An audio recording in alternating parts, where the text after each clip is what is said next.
नमस्कार, बहुत बहुत स्वागत है आप सभी का उल्टा चश्मा यूसी पर। मैं आपके साथ चंद्रकांत शुक्ला और मेरे साथ आप फ्रेम में जिनको देख रहे हैं, मैं जानता हूं उल्टा चश्मा यूसी के दर्शक उनका इंतजार कर रहे थे लंबे वक्त से, जब से महाराष्ट्र का चुनाव खत्म हुआ है। एक बार फिर वो उल्टा चश्मा पर आ चुके हैं। हमारे साथ है वरिष्ठ पत्रकार, राजनीतिक विश्लेषक अशोक वानखड़े सर। सर, बहुत बहुत नमस्कार। स्वागत है आपका। चुनाव खत्म हो चुका है, वो चुनाव देश की आर्थिक राजधानी का चुनाव जिस पर पूरे देश की नजरें थी, हर कोई देख रहा था। विदेशों में रहने वाले लोग भी ये जानना चाह रहे थे कि महाराष्ट्र में क्या चल रहा है। अब चुनाव खत्म हो चुका है, नतीजे आने में कुछ घंटों का वक्त बाकी है। जब मैं आपसे बात कर रहा हूं नतीजे आएंगे, उसके पहले सर, महाराष्ट्र में जो चुनाव हुआ उसके बाद जो सर्वे आए, तमाम सर्वे हमने देखे, सामने आए। मैं उस सर्वे पर बहुत ज्यादा नहीं जाना चाहता, क्योंकि दर्शक किसी सर्वे को नहीं सुनना चाहते। वो अशोक सर का एनालिसिस सुनना चाहते हैं कि चुनाव के मतदान को आपने किस तरह से देखा, मतदान किस तरह से हुआ और नतीजा किस तरफ जाएगा। उस पर तो बहुत ज्यादा नहीं, लेकिन आपका आकलन क्या कहता है, ये जरूर हर कोई सुनना चाहेगा। सबसे पहले चंद्रकांत जी, आपने जो कहा कि चुनाव संपन्न हुआ, मैं नहीं मानता चुनाव संपन्न हुआ, क्योंकि अच्छा। 2014 के बाद देश के चुनावी प्रणाली में एक आमूलचूल परिवर्तन आ गया है। अब जी। चुनाव मात्र एजेंडे से नहीं लड़े जाते। चुनाव मतदाताओं की सूची में से अपने लोग विपक्ष के लोगों को निकालने से चुनाव की एक रणनीति होती है। चुनाव लड़ने की एक रणनीति होती है। चुनाव में पैसा एक रणनीति होती है, मिस इन्फॉर्मेशन होती है। जैसा कि आपने देखा, चुनाव के दिन सुप्रिया सुले के नाम से कुछ प्रेस कॉन्फ्रेंस लेके बोला गया कि ये कोई क्रिप्टो करेंसी वगैरह बेच रही है, वो बाद में फेक साबित हुआ। चुनाव कई हथकंडे होते हैं, ऐसा एक हथकंडा चुनाव के मतदान के बाद मतगणना तक एक फेज है, बड़ा फेज। जी। चुनाव तो संपन्न हो गया, मतदाताओं ने मतदान डाल दिया, लेकिन इसकी गिनती भी होगी। जब गिनती होती है तो क्या गिनती सही होती है? जी। और यदि गिनती ऐसी ही होती होगी तो फिर एडीआर की रिपोर्ट जो लोकसभा की कहती है कि 79 सीटें ऐसी थी जहां मशीनों में जितने मत डाले गए उससे ज्यादा गिने गए, वो पेंडिंग मामला है। हर जगह पे गुजरात के चुनाव हुए, 1 मिनट में इतने वोट कैसे डल सकते हैं? आखिरी फेज मतलब 5 बजे बाद जो वोटिंग हुआ, मतलब अंतिम आखिरी आदमी को टोकन दिया होगा, उसके बाद जो वोटिंग हुआ, उस वोटिंग का स्पीड ये है कि 1 मिनट में इतने वोट डल ही नहीं सकते। एक वोट के लिए कम से कम 1.5 या 2 मिनट लगता है, और यह 1 मिनट में 5-5 वोट डले। ये सवाल अनिरुद्ध, इसका उत्तर अभी तक नहीं है। कल कांग्रेस ने कुछ रिलीज किया, उसके तहत बावरिया जो कांग्रेस के इंचार्ज थे, उनके पास 8 तारीख को मतगणना शुरू हुई 7 बजे, और उसके पहले उनके पास एक व्हाट्सएप पे मैसेज आता है, वो पूरा हरियाणा का निर्णय बताता है, इतनी बीजेपी को, इतनी कांग्रेस को, इतनी अन्य को, और साथ में ये कहता है कि इन 17 जगह पे मशीनें एडजस्ट हुई है, ये 17 कॉन्स्टिट्यूंसी और उनके नंबर, और कोई अंदर का ही आदमी होगा जिसने उनको खबर दी और उसने कहा कि ये मेरी इंफॉर्मेशन पे आप अभी हंस रहे होंगे, शाम को आप मुझे याद करोगे। जो उसने मैसेज दिया था, तंतो तंत उतना ही उतरा। क्या बात। क्या मशीनें 100% चार्ज रह सकती है? जो मशीनें 100% चार्ज थी, उसी में से कैसा बीजेपी को ज्यादा वोट मिले? पहले स्ट्रांग रूम के बाहर लोग सोया करते थे, अब स्ट्रांग रूम से 100 मीटर दूर लोगों के टेंट लगा के उनको बिठाया जाता है, और उन्हें बोला जाता है कि सीसीटीवी लगाए, उसके दूर से देखो। अरे सीसीटीवी पे तो कभी भी लूप बना के आप मूर्ख बना सकते हो। आप सीसीटीवी देख रहे हो, आपको वही दिख रहा है जो आप देख रहे हो। पता पड़ा एक लूप बना के उन्होंने डाल दिया, वही चल रहा है वीडियो पे, और आप भी देख रहे हैं बड़ी इंटरेस्टिंग कि वहां कोई आना है जाना नहीं है, हो रहा है, और वहां जाके ताला खोल के कुछ भी हो जाए। चुनाव ऐसे भी लड़े जाते हैं। तो चुनाव किस लेवल पे? चुनाव ईडी से लड़ना पड़ता है, विपक्ष को पैसे से लड़ना पड़ता है। देखिए, पार्टी का जनरल सेक्रेटरी पैसे बांटते हुए एफआईआर दर्ज हुई महाराष्ट्र में। ये बात अलग है कि पैसे के मामले में उनकी एफआईआर दर्ज नहीं, कि उनके साथ जो आदमी बैठा था उसके नाम पे 10 लाख रुपए। ईडी नहीं जाएगी पूछने कहां से है। तो ये तमाम चीजें हैं। तो मतदान किया और नतीजे क्या आए? आज आप हरियाणा में जाइए, आप कई लोग आपको पूछते कि नतीजे आए कैसे। इसका मतलब हमने तो वोट नहीं दिए थे। हम्म। अब जिस पार्टी के 11 में से 9 मंत्री हार जाए, दो हम्म। जो जीत जाए वो भी कांग्रेस के एहसान से, इंडिपेंडेंट की वजह से, हम्म। पार्टी का अध्यक्ष हार जाए, हम्म। लोकसभा स्पीकर, विधानसभा स्पीकर हार जाए पार्टी का, जी। जी। उसके बाद आप उस पार्टी को क्या कहें? हम्म। तो यदि लोकतंत्र में यही होना है तो फिर अगली हम्म। बार चुनाव आयोग ने चुनाव की घोषणा कर लेनी चाहिए और मतदान का दिन भी नहीं रखना चाहिए। इस दिन आप फॉर्म भरो, इस दिन विड्रॉल हो जाए और ये निर्णय की डेट, निर्णय हम दे देंगे हम्म। कौन जीता कौन हारा। हम्म। यही होना है आने वाले समय में। तो सर। महाराष्ट्र में जो वोट जी। गिरे, महाराष्ट्र में जी। वोट परसेंटेज कम है, वो जी। इसलिए भी है क्योंकि 6 राजनीतिक दल चुनाव लड़ रहे, लोग थक गए, उब गए, आपसी झगड़ों से उब गए, एक दूसरे के खिलाफ बोलने से उब गए। चुनाव में हम्म। बटता हुआ पैसा 10,000 रुपए पर वोट ग्रामीण हम्म। धुलिया में रेट है। मुझे किसी ने बोला येवला, जहां से छगन भुजबल लड़ रहे थे, वहां 20,000 रुपए का रेट हो गया फाइनल। मुझे सुधीर सूर्यवंशी जो इंडियन एक्सप्रेस के मुंबई के बड़े सीनियर जर्नलिस्ट है, उन्होंने कहा कि पश्चिम महाराष्ट्र में एक उम्मीदवार ने मुझे बताया कि जब से चुनाव अनाउंस हुए तब से आज तक 25,000 किलो मीट मटन मैं खरीद या पेमेंट में कर चुका हूं। तब से लोगों की पार्टियां चल रही। तो ये चुनाव है क्या? सवाल ये है। चुनाव विचारधारा पे लड़ता है, चुनाव एजेंडे पे लड़ता है, चुनाव जो अपने काम किए उस पे लड़ता है। चुनाव कटेंगे तो बांटेंगे, एक है तो सेफ है, इस पे नहीं लड़ा जाता। तो मैं ग्रामीण क्षेत्र में गया, वहां लोगों का उद्रेक मैंने देखा। सोयाबीन का रेट कहाँ 7,000 हुआ करता था, 4,000 रुपए है। हम्म। प्रधानमंत्री ने 6,000 रुपए की घोषणा की, लेकिन कोई खरीदार नहीं है 6,000। हम्म। किसान जिसका सोयाबीन निकला उसका एक एक दिन भारी पड़ रहा है, क्योंकि हम्म। जब तक वो सोयाबीन बेच के फसल का पैसा नहीं लाएगा, तब तक दुकान की पुरानी उधारी नहीं चुकाएगा, तब तक नई उधारी शुरू नहीं। हम्म। कपास का फाइबर रेट 8,000 है, 8,000 में नो प्रॉफिट नो लॉस पे कपास छूटता है।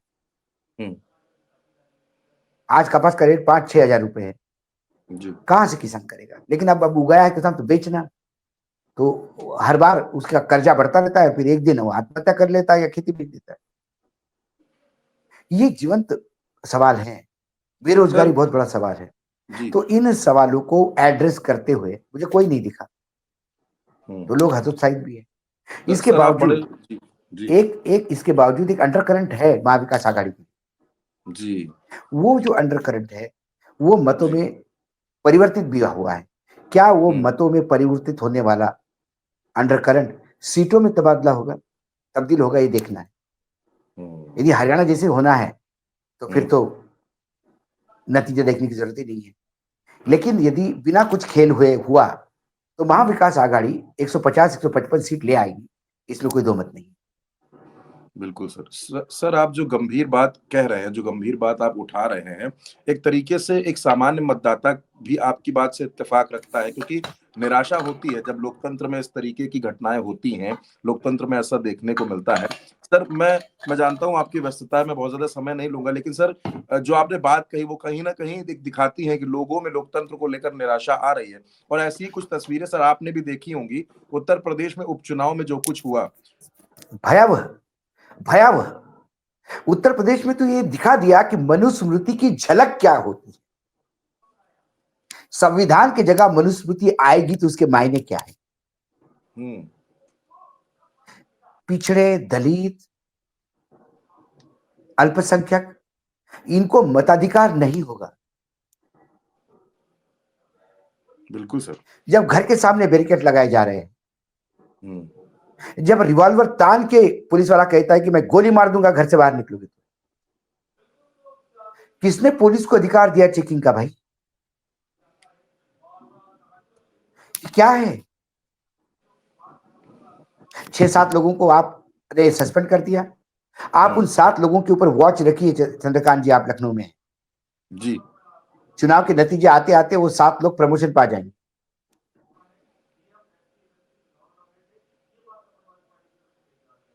बिल्कुल सही बात सर आपकी, बिल्कुल सही ये बात, जो लेकिन बड़ा। जी। लोकतंत्र जी। का माखौल उड़ाया गया है, जी। मजाक मजाक बना के रखा है चुनाव को। उत्तर प्रदेश में उपचुनाव में यह हाल है, तो हम्म। फिर मुझे तो लगता है कि अगला विधानसभा चुनाव करना ही नहीं चाहिए। योगी जी डायरेक्ट शपथ ले लें। बड़े गुस्से में दिखे अखिलेश यादव प्रेस कॉन्फ्रेंस में। गुस्सा करके क्या होगा? हम्म। गुस्सा करके क्या होगा? एक न्यूज 24 का रिपोर्टर गांव से 100 लोग लेके वोटिंग करवा सकता है, क्योंकि अखिलेश यादव और इनकी पूरी टीम को भी अभी ट्वीट करने की और प्रेस कॉन्फ्रेंस करने की और एसी में घूमने की आदत लग गई। और मुलायम सिंह वाला समय चला गया कि जो धूप में खड़े होकर राजनीति करते थे।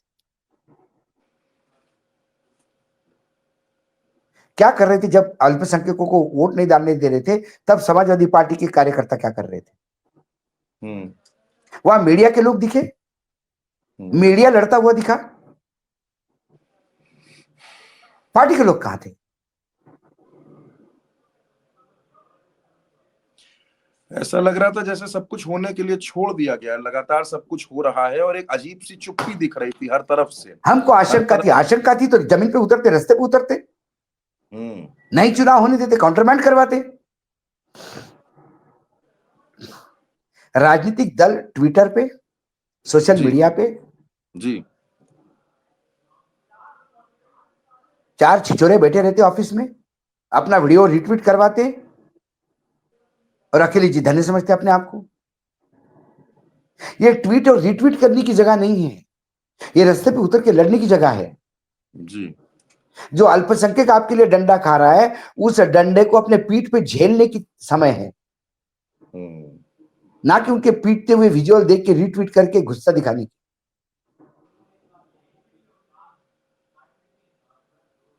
सवाल ये है। बिल्कुल सर, मुझे गंभीर एक सवाल जगह भी आपने। समाजवादी पार्टी के लोग घायल होते हुए नहीं दिखाई दे रहे। जी अल्पसंख्यक पीट रहे थे, जा रहे थे, पुलिस से अड़ते हुए कोई नहीं दिखाई दिया नेता।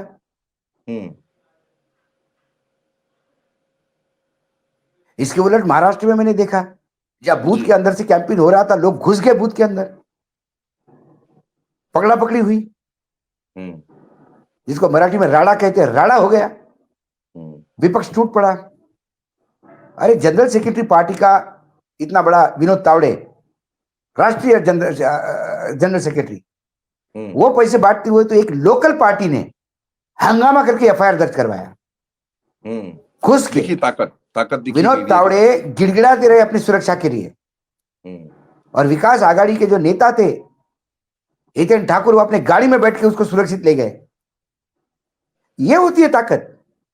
हितेन ठाकुर भी ट्वीट करते। जी बिल्कुल सर, तमाम तमाम तमाम बातों पर आपने अपनी राय बताई, अपना विश्लेषण जो बताया सब दर्शकों के सामने रखा। एक बड़ी स्पष्ट बात वानखड़े सर ने कही, और आज मुझे वानखड़े सर की बात में एक आक्रोश भी दिख रहा है, गुस्सा भी दिख रहा है, और ये जायज भी। चंद्रकांत, प्रजातंत्र समाप्त होते हुए दिख रहे हैं। लोकतंत्र की स्थिति द्रौपदी जैसी हो गई।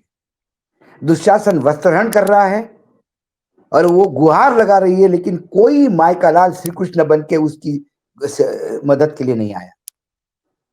महाराष्ट्र में हुआ तो विपक्ष टूट पड़ा, रस्ते रस्ते में गांव बूथ बूथ पे घुसा। मैं एक आपको विरार की नहीं बात कर रहा था, नागपुर सेंट्रल में जहां आरएसएस का गढ़ है, वहां कार्यकर्ता घुस गए बूथ के अंदर कि ये क्या, ये लिफाफा कैसा आया अंदर।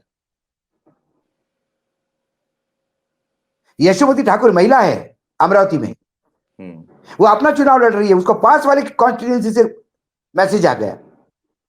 किसी नेता ने, कांग्रेस ने कहा, क्योंकि वो पूरे अमरावती जिले की नेता है भाई, बड़ी हाई प्रोफाइल नेता है, उसने कहा दीदी यहाँ पे कोई वानखड़े चुनाव लड़ रहा है जो फडणवीस का पीए था, और उनके मित्र के खेत में बहुत सारी दारू इकट्ठा करके रखी है उनने।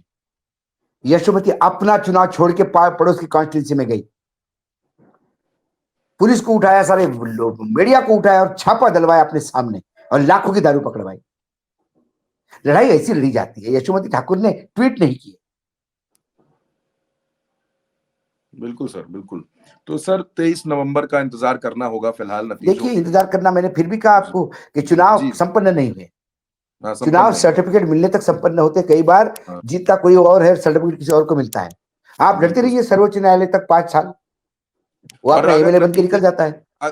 अगर मतगणना ईमानदार और निष्ठा के साथ लोकतंत्र का सम्मान करते हुए होती है तो महाराष्ट्र में, चंद्रकांत जी, आप उत्तर प्रदेश में ईमानदारी, निष्ठा, लोकतंत्र का सम्मान, ये शब्द जब कोई उच्चारता है तो मजाक लगता है। बिल्कुल सही या बात। हमारी मन की विचार हो सकती है, अपनी मन की पीड़ा है। नहीं, आज सर यथार्थ आपने के दर्द धरातल पे दिखा क्या हो दिया। रहा है, ये सारे जी। देश ने देखा है। लोकतंत्र का सम्मान करने वालों का जब दर्द झलकता है तो जिस तरह से आपने बताया उसी तरीके से झलकता है। और आज वो दिख रहा है क्योंकि आप लोकतंत्र का, संविधान का सम्मान करने वाले लोग हैं और लंबे वक्त से आप देख रहे हैं इस देश की राजनीति को। तो जाहिर सी बात है, मन को कचोटता है। बहुत बहुत धन्यवाद सर, आज आपने अपना वक्त दिया और आपकी जो भावनाएं हैं हम उनका बहुत सम्मान करते हैं। सर ने आज पूरा वक्त दिया और सर ने यह भी कहा कि इंतजार कीजिए, 23 नवंबर को तस्वीर साफ होगी। फिलहाल हमारे साथ जुड़ने के लिए बहुत बहुत शुक्रिया। दर्शकों का भी बहुत बहुत धन्यवाद।